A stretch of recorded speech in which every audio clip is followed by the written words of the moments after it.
Hello everybody, welcome back to the Headway podcast. I'm Shane, your host, and with me is co-host Rachel. Hey everyone! Today we're diving into a topic that is quite sensitive but is close to home for many people: relationships and intimacy. Relationships are the foundation of our emotional well-being, and intimacy is a vital aspect of human connection. Today we're joined by individuals who have insight into nurturing relationships and fostering intimacy despite challenges and obstacles. We're joined today by incredible guests who are going to engage in this very open discussion. Hey, this is Peter Kavanagh again. I sustained my brain injury 17 years ago from an assault while walking home with my friends. Hi, this is Linda again. I sustained my brain injury 42 years ago in a hit and run accident. Hello, my name is Stephen. I sustained my brain injury from professional boxing. Hi, this is Keira. I sustained my brain injury after I had open heart surgery. Our guests today have diverse experiences with relationships and intimacy, offering valuable perspectives on navigating this intricate terrain. Let's delve into their stories and gather insights. Our first guest today is Linda, and her topic is nurturing intimacy and keeping the spark alive. Well, the topic, I don't know if that is just unique to people with brain injuries, the keeping the spark alive, but certainly with my brain injury, you know, the old joke of, "Not tonight, darling, I have a headache." Well, I permanently have headaches. So I've had 42 years of that. That isn't great. And as I said, keeping spark alive, you know, I think that spark for everybody, this is my opinion, it goes after a while. And it's replaced, well, it maybe is or isn't, but it's replaced with love and affection and acceptance of that other person. I think that should be enough to sustain you through life. The difficulty can come in as well where the dynamics change, like your partner, your lover can become your carer, and yeah, it's not quite the same then. It is a difficult one. Yeah, but yeah, like I believe in a spark too, but yeah, I get what you're saying. It was replaced by something else that's like nearly as more important. But like I think good just like going on date nights and just kind of go to the cinema or something, you know, to keep that kind of excitement. So you're just not kind of sitting at home every day, just raising a child and just kind of forgetting about yourself, your relationship with your wife or whatever. But that'll be stuff that I'd do. Just do small things, you know, just kind of nothing's spectacular, you know. It doesn't always have to be like that, you know. So. I think it's more kind of like you have to have that communication there with your partner, so you can tell them what's like bothering you or how they can make things better for you, and they can do the same with you. Like, you don't just want a one-sided sort of relationship, so you need that balance, I think, and communication is definitely key, I think. And having like a good solid foundation, you know. Yeah, doing stuff that like maybe I may not want to do but my wife want to do, like she loves moving units around the house and getting me all stressed about all this big unit. So but like sometimes it's like, okay, I'll do it with you, but like in a week's time I'll be like, can we go to cinema or something, you know? So that's something I enjoy, you know. So it's kind of be like a balance, as you said. There has to be a balance. Well, for me, of course, you see, well, I've reared the children. That's different. They're gone. Like, I think myself and my husband, we love each other more than we ever did. Yeah. But it's different. It changes as you get older as well, and that's not unique to having a brain injury. But what has changed is, I suppose, how he deals with the brain injury. Yeah. You know, because I had that before I ever met him, so he never knew the other me. He only knew the one who'd explode at a minute's notice, you know. And it's actually true, me being in Headway, that he has come to really understand after all these years the effect of that brain injury has had on me. Like, so that's been actually very good for him as well as me. You know, so I wasn't just putting them off with headaches every night. Dynamics of the relationship then? Well, that changed because he became my carer, you know, and that's a very fine balancing act for him, because I don't want a carer, I want my husband, you know. So he has to do it in such a way that doesn't bother me, I suppose, or make me feel that You're being cared for. I'm being cared for. Exactly. Yeah. And he hasn't quite got the balance just right yet. You know, he's you know, I'll drive you here and I'll do this and I'll do that, like, and you know, I'm trying to say to him, no, I can do things on my own, like, you know. So that's I suppose a difficulty that has come into our lives, and one that we still haven't quite got right just yet, like, you know. But he'll eventually. He will eventually. It's a learning process for him. I've had a lot of years to come to terms and readjust to what happened to me. But he has, you know, it's different for him, you know. Yeah. As I said, he's only beginning to really understand the brain injury and the effect of it now. Yeah. So that's the thing. I don't think no one really understands that as you go through it, or it's like that living with someone with brain injury. Yeah. Even that's tough on very tough people as well, you know, because what do they know about brain injuries if they haven't got one, you know? Yeah. Like, there's only me in my house and my son. And my son is just turning 18 this year. So I'm literally on my own constantly, like. So, like, obviously after I sustained this injury and after I've been sick, like, I lost my relationship of 8 years. So for me now, it's just the balance of living with it all on my own. Do you know? That's difficult. Yeah, but do you know what? I have a great family. I might not have a partner at the minute, but like, it actually doesn't bother me. Like, I'm learning to live with myself and learning how to deal with everything that's gone on and everything that I need to work on to make myself better. Do you know? So, like, that doesn't really matter. It's life, you know? You just kind of have to just deal with it. Yeah, just deal with it, like. That's all you're happy. That's the main thing. Yeah. You know? Could be happier, but like, you know. Yeah. Win the lotto. I'm happy then. Our next topic is communication and emotional connection in relationships with Stephen. Yeah, so it's like that was saying, communication is very, very important in relationships, especially when you have a brain injury. When I got my brain injury through professional boxing, I never realised that I had the brain injury from the start. And with that then I just started pulling away from people because I felt like they didn't understand what I was going through. I just put up a guard. I should have talked to people from the start and letting people know what I was going through. So communication is, you know, it's key. It's very important to talk to people and let people know how you are feeling, what's going on, and getting the help then as well. That's what helped me, like, you know, going looking for the help as well and talking your way through things as well. That's the toughest part, just like putting yourself out to actually ask for help, like, you know. That's the hard part. Yeah. I found that although you're trying to communicate and tell people like what's going on with you, like about your injury and stuff, it's hard to articulate to them what's actually going on in their head, because they actually don't know what's going on because it hasn't happened to them, or they don't know anybody that's happened to. So it's hard to actually like explain it. I find, especially with friends, the words, like, it's very hard to put into words or just explain it, like, because they just don't understand, like, they just don't get it, like, it's very, very hard. And again, as we've said before on other podcasts, it's an invisible injury. You can't see it. I mean, I had an occasion actually 2 weeks ago where I was dealing with somebody from a large organisation, and I was explaining something. I said, I'm an acquired brain injury, and they said, well, you're speaking fine. They did. Yeah. See, and I got words like that. Yeah. Oh, but you can walk. I put up with a lot. Yeah. It's not really that much life. And you know, and you seem quite intelligent. Well, my intelligence has nothing to do with my having a brain injury. Like, you know. Yeah. So that's in communications. I find that's a big problem. Yeah.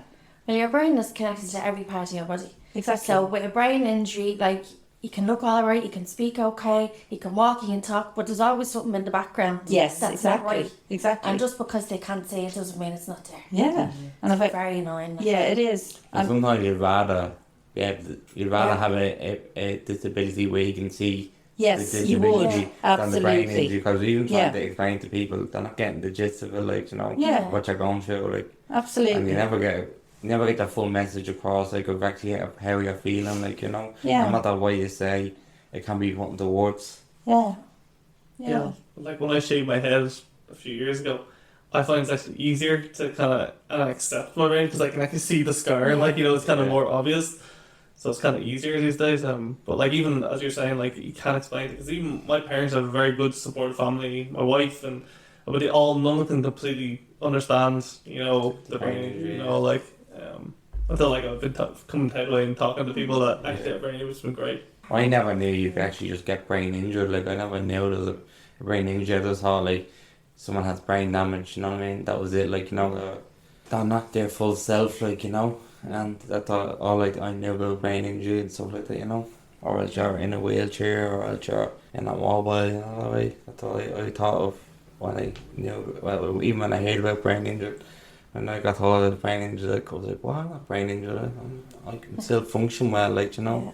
I always just thought, I know, your brain injury, like, or stroke or anything like that, is just for older people. Like, I always just thought, like, people in their 50s, 60s, 70s, like, do you know, I was, 25? Like, it's mad, like, because then you learn that there's actually, like, kids and all have these injuries. Yeah. Do you know? It's a bit overwhelming.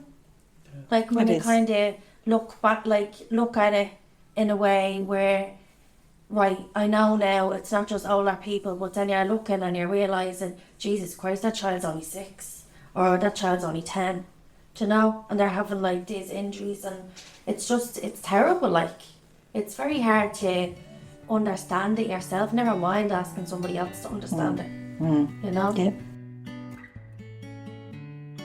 Our next guest today is Keira, and her topic is overcoming challenges. I've had a lot of stuff that went on after I was ill, and one of them was obviously my relationship broke down, so that was very hard. Actually, no, it wasn't. I'm not gonna lie. I'm thinking back and I'm like, it was probably the best thing that could have happened, because he didn't understand anything that I tried to tell him. He didn't want to try and understand, so it was kind of the best for me. To be honest, communication is my number one thing with anything. So if somebody doesn't try or doesn't want to understand, then it's just like, okay, you know? Yeah, like I'm done. Like, if you don't want to even try, then no, I turn me back, see you later. Other challenges like intimacy, like, you know, doesn't bother me. I just like, look, I'm going to tell you what I like, I'm going to tell you what I don't like. This is what I want in a relationship, this is what I don't want in a relationship, and if it goes the way I want it, then great, and if it doesn't, then so long and farewell. Do you know? I'm quite a laid back person. If I talk, like when I start talking to someone, once they can speak to me and they can understand where I'm coming from, and they can understand, obviously not my brain, because I don't understand my own brain at this stage, but like if they understand what I'm trying to kind of explain or what I'm going through, or I know that they want to understand it, then I'll be happy. If I can get through that, then I'll be grand, I think. Like, everybody is different, obviously. It's just understanding, it's communication, it's just all them little tiny details that just make everything the people better. as well, though, wouldn't it be wanting to know, like, Yeah, you know, they have they to have want to know. Yeah. Exactly. Do you know, they have to want to understand Yeah. at the end of the day. Yeah. And if they don't want it, then that's it. It's just communication, really, like, and understanding. Any other challenges? The communication part of it as well, at the start, like when I got my brain injury and I didn't know what was going on, like, it was hard for me being a different person to what everyone knew me as, or even my wife, being different with her in the house. Like, I was going around very aggressive all the time and snapping for no reason and stuff like that. And they were asking what's wrong with you, you just don't know, like, you know. But any little problem in front of you, it seems 10 times worse than what it is and stuff like that, like. Yeah, I'm like that as well now. I tend to, my emotions are very heightened, but like that I tend to snap a lot and tend to get upset really, really quickly and very, very easily. It's just hard when people don't know as well, like. Yeah, I can't even go out and I'm like out with my friends, like, and someone says something and I'm like in the height of it and I'm storming out, like, do you know? I'm just like, no, I can't do it. Like, I don't go out, Short don't do temper. anything. What? Short temper. Yeah. And I never am. Like, never was. Very laid back. But Yeah, when I was first recovering from brain injury, I had a really short fuse. Like, my parents would tell you, I used to snap at everything, especially my sister, because she was a few years younger than me, and I was a teenager at the time. I was like, everything she did was wrong. But like now, I'm a bit snappy sometimes, but then the main thing, I smallest things, I'll say if I spill some milk, tea on the way for, like, if I want to just chill in the evening, might go into orbit and just lose my mind. I get so angry, like, and then say if the roof starts burning down or something, I think it's because I'm just trying to keep Dorina not stressed, as I was saying, like trying to, like, no stress on her. I'm like, it'll be fine. It's like stuff that I should be like going to orbit, I am able to keep calm. Like, so I don't know what it's part of my brain injury or what it is, but yeah, my dog barks and I'm screaming the house down. Well, I think that sort of going into orbit and the short fuse is nearly a common trait amongst us all with the brain injury. One of my biggest, certainly, regrets looking back, as I said, my husband had to put up with it. He didn't know any different. But it was my kids, like, looking back on that, like, they didn't understand a brain injury. So that relationship was fractured in a way because, you know, they'd do something, the silliest thing like that, spill a bit of milk or whatever, and I'd explode. I'd just completely explode. And it's actually only now, this late in life, beginning to understand things myself, that I've gone back to them and I've apologised and I've said, like, you know, this is where all that came from. Yeah. And I'm really sorry if I, you know, if I caused any lasting damage of any way to these, like, you know. Yeah. But they think great about it, like, you know, I have to say. They didn't understand it at the time, but luckily now as adults they can see how it was, But all you can do is do your best. Like, probably back then you're doing your best. Like, well, I was doing my best, like, but I didn't, you know, I didn't remember that person that I used to be. Yeah. I only knew this person who went like the Incredible Hulk for no reason with everybody, like, you know, friends, family, kids, doesn't matter who, like, you know, doctors, nurses, anyone was likely to get it off me now, that I have to say, you know. Communication in relationships has been a very difficult one for me overcoming, like, you know. Yeah. And the last topic today is understanding the dynamics of relationships and intimacy with Peter. Yeah, relationships and intimacy, in my opinion, it's a crucial part of most people's life, and so this aspect being discussed relating to an acquired brain injury is crucial for anyone struggling as a result of sustaining a brain injury or living with a person. Personally, this topic has been quite a big issue with my own relationship with my wife over the last decade. My main personal issue relating to intimacy with my wife was the difficulty and unpredictability of sustaining an erection during intimacy. This issue is being discussed much more these days, which is great. I do believe most men will suffer from it from time to time. But my difficulty was definitely more than just being too tired or had too much to drink.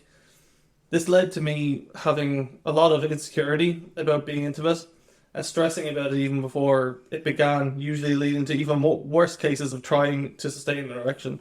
Also led to a lot of anger towards myself, as for years after my brain injury, I was dying to be in a relationship. And then, when I finally was in one, after years of recovery and improving myself, intimacy wasn't smooth sailing for me. This anger and insecurity led to me worrying that my wife was not sexually satisfied, piling on more and more of the insecurity and frustrations, leading to my mind to wander, to think, is my wife about to walk out the door or cheat on me? Now, thankfully, this issue has improved a good bit over the last few years, mainly down to better communication, as you would all said. Like, communication is key between myself and my wife. In the first few years of our relationship, intimacy was often ruined, not directly due to my difficulty of sustaining an erection, but my own reaction to it, which would often ruin the mood for my wife, who never really complained about it herself. Now, if this issue does arise, of course it's frustrating for me, but I don't let it ruin the moment. We often just do something else in the bedroom. As everyone knows, there's plenty of other things you can do in that moment. And this change has drastically reduced this insecurity I have, as I don't let it ruin the moment due to having better communication between each other. This improved communication has not only taken place during intimacy, but in my entire marriage as a whole, which has helped our bond strengthen and flourish even more. I think good communication is the foundation of a good relationship. I also began getting prescribed Viagra from my doctor over the last few years. Again, this has helped me get past my anxiety about my erections and make my erection more reliable, which reduces both of our frustrations relating to intimacy. If anyone's listening that may be able to relate to my story, I would strongly recommend just talking to your doctor about it, as there's absolutely no shame about taking Viagra to improve your intimacy with your partner. It may be a game changer for you like it was for me. Also, to any man listening, stop beating yourself up about it. I did for years, despite my wife never really complained about herself. Just in those moments, just what you can do is just take a break and do something else in the bedroom. And when you go back to it, it might go smoothly then. Doing this should reduce your anxiety, not ruin the moment, and improve your intimacy overall. Finally, I would also recommend looking into couple counselling. Myself and my wife attended couple counselling up until last month for about 6 months. This had drastically improved our communication together and even brought us even closer together. Couple counselling creates a safe place where you can discuss issues you both may have within the relationship, and you have a professional counsellor guiding the conversation. I felt it meant I was far less likely to go straight on the defensive and was able to listen and discuss each issue with a level head, where at home I may have gone into orbit. Relating to intimacy, we were able to discuss our difficult sex drives and frustrations relating to intimacy without starting a big blow-up fight. Couple counselling made us listen more to each other and made a huge difference for not only our intimacy but our whole relationship overall. Have you sorted the sexual problems out? Well, like it can still be like, as I said, like there's still issues when it didn't work. But like my wife says I never had an issue with it. It was me. I get all angry and then the mood would kind of go, So what I said is just kind of just do something else, and then you can go back to it. And sometimes it does work then, or like as I said, I'm on Viagra as well, like which does help as well. So yeah, it's just it's not predictable. Like everything in life is not completely predictable, but it's definitely better than it was. So. And having the less anxiety as well, that helps it as well. So because like even before it started, I'd be going panic mode in my head, I'd be like, oh, it's gonna work, and then of course it's not gonna work there. Is there women's version of that? My wife looked into it and apparently I don't think there is. How has your brain injury affected your relationship, and what changes have you made to adapt? As I said earlier, I lost my relationship. I gave myself a bit of a break away from men because they just made me sick for a while. And then obviously I met somebody else. Obviously that didn't go great either because I'm still single. Changes, I'd say, was in communication as well.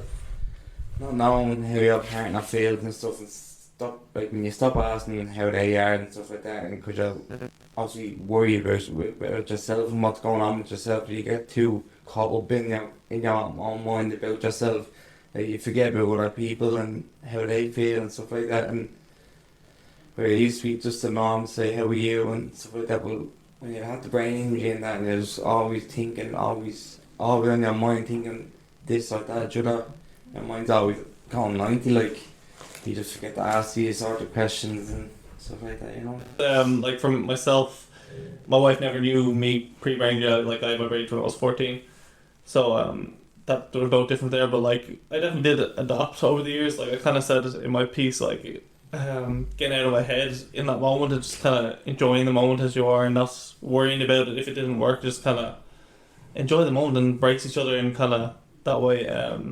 So that would be the main adjustment. And then like the medicine, taking Viagra and all that helped as well. So yeah, so it's a process definitely. I've worked quite a lot on getting the rages under control. Because it's very hard to live with somebody like that, you know, that for no reason explodes and shouts and roars at you, and then it's all over, like, you know. And I'm there thinking, oh, that's grand, like I'm all over that now, but it's not grand for everyone else. It's just had to sit there and listen to me or whatever, or take the abuse. So yeah, I've worked hard at that, and I found that meditation helped me a lot, like, you know. So I'm about to start, I feel it, I know it's going to happen. I just take myself away, you know, and I try to start to meditate now, like, you know. Are there any worries you have about intimacy since your brain injury? I know we kind of touched on it a little bit, but does anyone have anything else they'd like to add?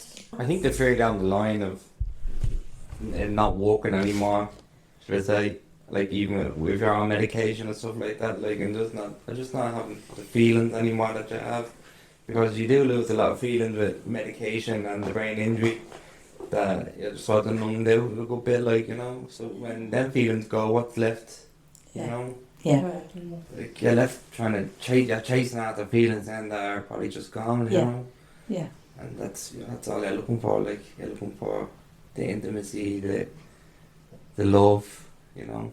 I know love will always be there and stuff, but yeah. I'm glad you said that, because I thought it was only me had that numbness. yeah, you no, know. definitely feeling that numbed out, like, you know. Yeah.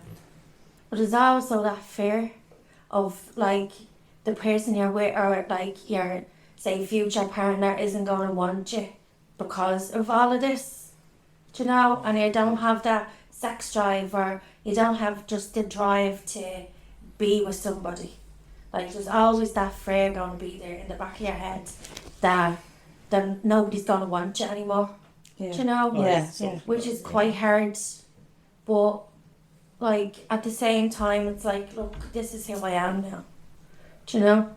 So it's you either like or you don't, but you know? Yeah. But there's always going to be that fear. Yeah. There is for me anyway. Do you know?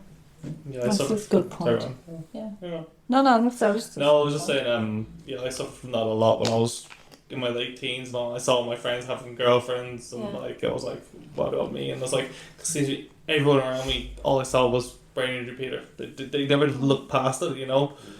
But until I moved out up to Monkstown for a year when I was 21, and 2 weeks after I moved out, I started dating my now wife, you know. So it was that, and the difference was because all she know me as just Peter. She never saw the pre-brain injury Peter, so she always saw me. So I was a big kind of, like, it was so refreshing, just like no one knew my past. I was never like hide my past or anything. It was lovely to people see me as me, you know, not see the big brain injury sign, you know. Yeah, that's nice. Yeah. Do you know, you don't have to think that if she knew me beforehand, is she going to think I'm different now? Yeah. Do you know? Yeah. So it's nice to kind of, like, meet somebody after, because you don't have to tell them what happened before, what you were like before. Yeah. Do you know? So it's kind You of don't nice. have to pretend to be something you're not. Yeah, exactly. Yeah.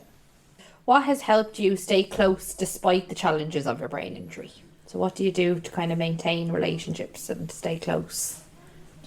For me, it would be like just very simple, like holding hands when you're walking, or just cuddle in on the couch when you're watching something, you know, or just like, or cuddle in when you go to bed. Like, doesn't have to be anything else than that. Just cuddle in the bed. Just kind of make that little bit of effort, you know. Just kind of like, and what I've been trying more the last while, because my wife kind of, so as you said, like, just to surprise her with little tokens. Like, don't even mean anything major. Just like surprise her every few months, you know, just with something small. You know, just keep, as you said, keep the spark going, you know. I think as a common best friend with your partner as well, like that, you can have a laugh in the bedroom, or not even in the bedroom, anywhere, like just you have a laugh, like, and just be yourself, like I said, and always enjoying who you are now, you know. I think laughter is great. Laughter, My husband said he married me because I made him laugh, you know, and I can still make him laugh. How do you think your brain injury has affected your trust? I have become very wary of people in general. As I said earlier, I had someone from a very big organisation saying to me 2 weeks ago, oh, but you can talk, like when I said I had a brain injury. Well, lots of people can talk, but it doesn't mean we don't have a brain injury. Yeah, it's made me very wary of people, but my trust is unwavering. So, in that sense, it helps me, yeah.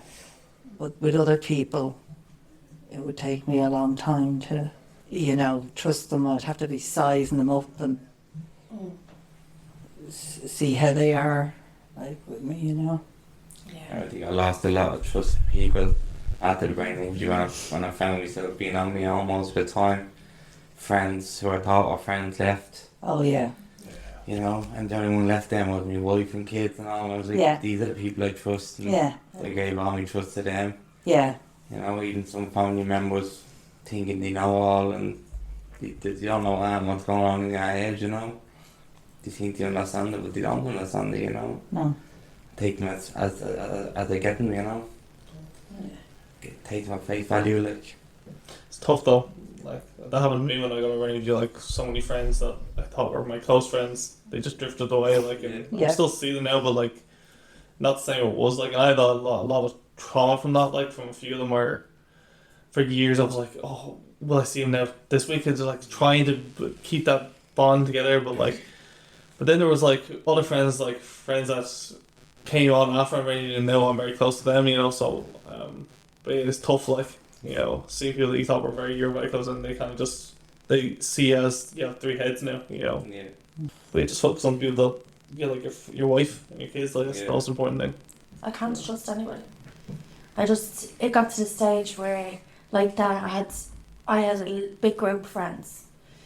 And I have, 1, 2, 3, maybe, really good friends that, visited me when I was sick and came to the hospital and all that kind of stuff. But the rest couldn't tell you where they are in life. Couldn't tell you if they have more kids. Couldn't tell you what they're doing. Because they never bothered to even ask if I was okay. Or I could have been dead in the ground. So no, I can't give me trust to somebody that isn't in my life for a good reason. So it's just no. I can't do it This is where I found Headway. It was fantastic for me because I came here and suddenly everyone was the same and a lot of us had the same, issues sort of running through life and things. So, immediately you can trust these people, you can relax, you can be yourself, but you can be the self that you now are. Which took me an awful long time to figure out, I have to say, But yeah, that's where I found Headway came in great. I mean, I was completely isolated. I didn't go anywhere, didn't talk to anyone, and I know when I was signed up for the social group, I was sick with nerves at the thought of going into this, I really was. I was thrown up the night before, at the thought of going to. But I sort of had to. Then when you went to it, now it wasn't what you thought it was. No, it wasn't. Yeah. And it was fantastic, and I've made friends there now, and it's great, it's great fun. Look forward to it, every week, Yeah. So, I wish I could do that. Just be able to, I can't sit with a group with a lot of people talking all at the same time, and I can't do groups. We're here is fine, because it's just one person after each other. But in a group setting, I can't do it. No. It's just, I can't do groups at all, you signed up to listen it. Oh, really? Yeah, I go to the pub and have a pint or whatever. Yeah. But if I'm in a small kind of room, say this, and there's 10 or 12 people and everyone's talking, no. My anxiety goes through the roof and I have to leave. Oh, really? Yeah, even with my family, I can't be around my family. Yeah. I'm just no, because it's not true. Do you know? Yeah. And I start getting bad headaches. And Yes, then yes. anxiety goes, my hands get sweaty, and then I get headaches, and I'm just I have to get out of here. Yeah. Yeah. But no, it'd be nice to be able to just have a little group thing, but no. As we wrap up this insightful discussion, let's hear a final thought from each of our guests. Yeah, so just don't let the brain injury be in the way of your love relationship, Still show your love, still show your passion, and try be there when your partner needs you as well and stuff like that, It's very important, like, that if you are in a relationship, that to be in the relationship, that you're not on your own as well. Like, your partner's going through everything that you're going through as well, with you. So whatever you're feeling, she's going to feel it with you, or he is going to feel it with you. And just try your best. Try your best at life anyways, you know. As Steve said, like, your partner's going through the other side of your brain injury, you know. I know what's going on in my head. He can't understand that, but he's suffering from, you know, rages or lack of libido or whatever it may be, the numbness. So just hold on to that love that you always had for each other. Communicate as much as you can. Try and help them understand as much as you can of what you're going through. Just try to improve your communication, I'd say, would be the main thing. Listen to each other. Stop beating yourself up about not being able to hold an erection. And most importantly, just embrace and love each other to improve your intimacy and let your relationship thrive. As the only single Pringle in this group today, what I will say is make sure you understand yourself what's going on. Understand your own brain injury before you try and have an intimate relationship with anybody else. Try and tell them about your injury and try and help them understand it as well as yourself. And then maybe when you do meet that partner, you have the chats, everything goes well and Bob Shanty. And that wraps up today's exploration into relationships and intimacy. And as always, a big thank you to our guests for sharing their experiences and offering valuable insights into nurturing relationships and intimacy. And thank you to our listeners for tuning in. Your support means everything to us. If today's episode resonated with you, make sure to hit that subscribe button for more thought-provoking discussions. Connect with us on social media and share your thoughts, questions and experiences related to relationships and intimacy. Join us next time for another exciting episode. Until then, take care, cherish your relationships and keep moving forward with Headway.